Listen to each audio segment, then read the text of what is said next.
ત્રીજા દિવસે પણ ખાડીપુરના પાણીથી લોકોમાં ભારે રોષ છે। આ સાથે જ લોકો હાલાકી ભોગવી રહ્યા છે। ત્રીજા દિવસે દુકાનો અને મકાનોમાં હજુ પણ પાણી ભરાયેલા છે। વધુ માહિતી સાથે સંવાદદાતા ધનરાજ આપણી સાથે જોડાઈ ચૂક્યા છે। વનરાજ, આજે સતત ત્રીજો દિવસ કે લોકો ખાડીપુરના પાણીમાં રહેવા મજબૂર છે। કેટલા પાણી છે, લોકોમાં કેટલો રોષ?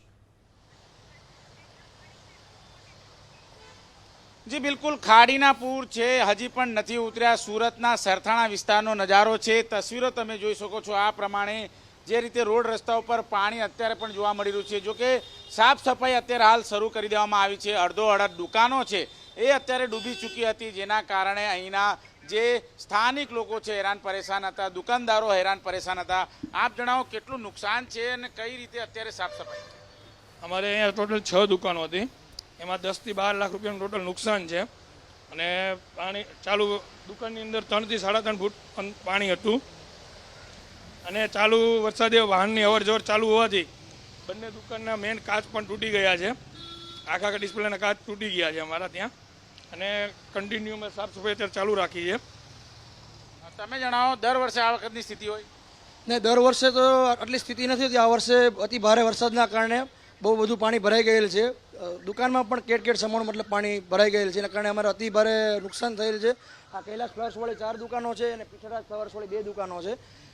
વાહન વ્યવહારના કારણે મેન કાચની ડિસ્પ્લે તૂટી ગયેલ છે। એના કારણે ઘણું બધું આર્થિક રીતે નુકસાન થયેલ છે। જવાબદાર કોણ માનો છો? જવાબદાર તો આમાં કુદરતી છે સર। આમાં તો કોઈનું કંઈ ચાલવાનું છે નહીં, બરાબર છે। પણ આજે વાહન વ્યવહાર ચાલુ તેના કારણે અમને અતિ ભારે નુકસાન થયેલ છે વાહન વ્યવહારના કારણે। અત્યારે તસવીરો તમે જોઈ શકો છો। ઠેક ઠેકાણે આ પ્રમાણે હજી પણ પાણી ભરાયેલા છે। ટ્રકો બંધ પડેલી છે આ રસ્તા ઉપર, જેના કારણે અહીંથી વાહનો છે સહેલાઈથી નથી નીકળી શકતા। બીજી તરફ વાત કરવામાં આવે તો જે રીતે રહેણાંક વિસ્તાર છે, રહેણાંક વિસ્તાર હોય કે પછી સોસાયટી એપાર્ટમેન્ટો, ત્યાં પણ અત્યારે હાલ પાણી ભરાયેલાના દ્રશ્યો છે જોવા મળી રહ્યા છે। ત્યારે લોકો કઈ રીતે બહાર નીકળે એ અત્યારે હાલ પ્રશ્ન ઉપસ્થિત થઈ રહ્યો છે।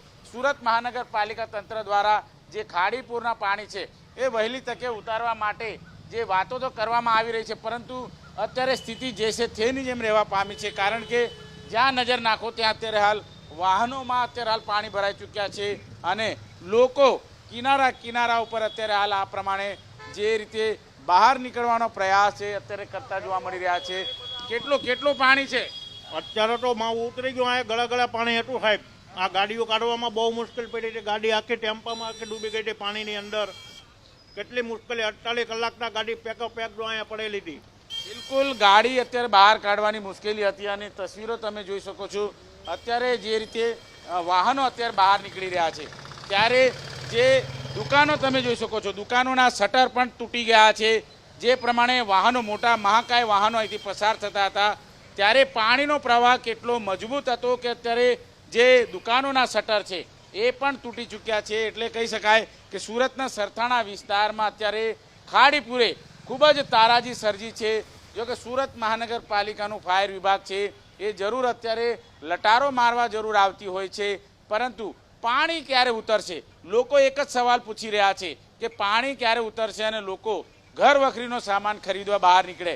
કારણ કે જે પ્રમાણે ખાડીપુરના પાણી રહેણાંક વિસ્તારમાં ઘૂસ્યું છે, જેને લઈને અત્યારે હાલ તેમના જે ખોરાક છે, રાંધવાનું જે ખોરાક છે એ અત્યારે અનાજ બગડી ચૂક્યું છે, તેમની ઘર વખરીનો સામાન બગડી ચૂક્યો છે। અને હજી પણ જોઈ શકાય છે સુરત મહાનગરપાલિકાનું જે અત્યારે હાલ જે પમ્પિંગ વાન કહેવાય એ અત્યારે હાલ અહીં આવી ચૂક્યું છે અને સુરત મહાનગરપાલિકાના વાહનો છે એ જરૂર એક છેડેથી બીજે છેડે લટાર મારતા જોવા મળતા હોય છે, પરંતુ અહીંથી પાણીનો નિકાલ થાય એ જ અત્યારે હાલ માંગણી છે અહીંના સ્થાનિક લોકોની કરવામાં આવી રહી છે। સુરત શહેરના અલગ અલગ વિસ્તારોમાં અત્યારે પાણી ભરાયેલાની તસવીરો જોવા મળી રહી છે।